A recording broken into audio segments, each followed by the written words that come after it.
Not so long ago, the Casey Older Boys Association spent almost $4 million in this chapel, and there's still work to be done. For instance, again, Dr. Fraser asked me, where's the bathroom? And I said, that's part of what the Casey Older Boys have to commit themselves to, building a bathroom for the chapel, because we don't have one. So, the heritage, the inheritance, you're all a part of that. But I'm going to stretch your minds and ask for commitment in more than inheritance and heritage. For instance, statistics show us that right now in Jamaica, land we love, that the most serious crimes are committed by especially young men between the ages of 14 to 25. I'm not here, of course, to go through all the social statistics at this time, but to remind you that yes, we are having this service within the context in a few days' time, the Roper Cup. For the past 2 weeks, or since we had that press conference some weeks ago, I've been talking to young men, some present at KC, some not present at KC, about Roper Cup. And most times, 9 out of 10 times, they say to me, Roper who? They have no idea about the Roper Cup.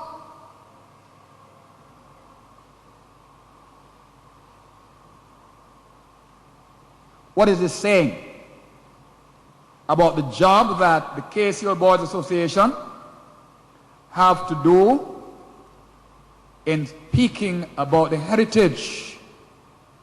And remember, a person like Patrick, whom we've come to do this afternoon, you have your work cut out for you.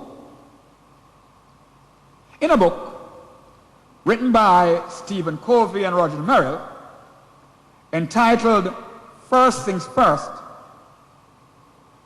these authors suggest that a human being, before departure through death, has 4 things to do.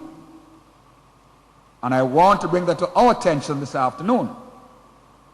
Remember I said, of the list that was read out, I've officiated at least the funeral members of at least 5 of that lot.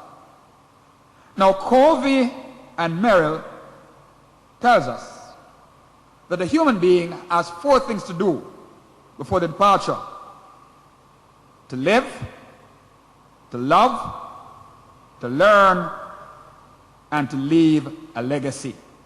Remember, Dr. Fraser did mention legacy somewhere along the line, and we are here this evening called the purple and white thing, and legacy and inheritance. But I want to make not just plain semantics this evening.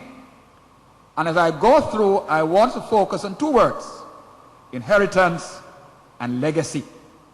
Inheritance, legacy.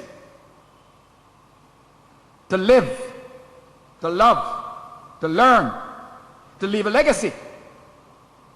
Today, remember in particular, 1965. That's a long time ago, you know. To live, to love, to learn. I'm not going to focus on those 4, on those 3. I'm going to focus on to leave a legacy. And to ask all present here right now, what is the KC legacy you're leaving? And what's the difference between inheritance and legacy?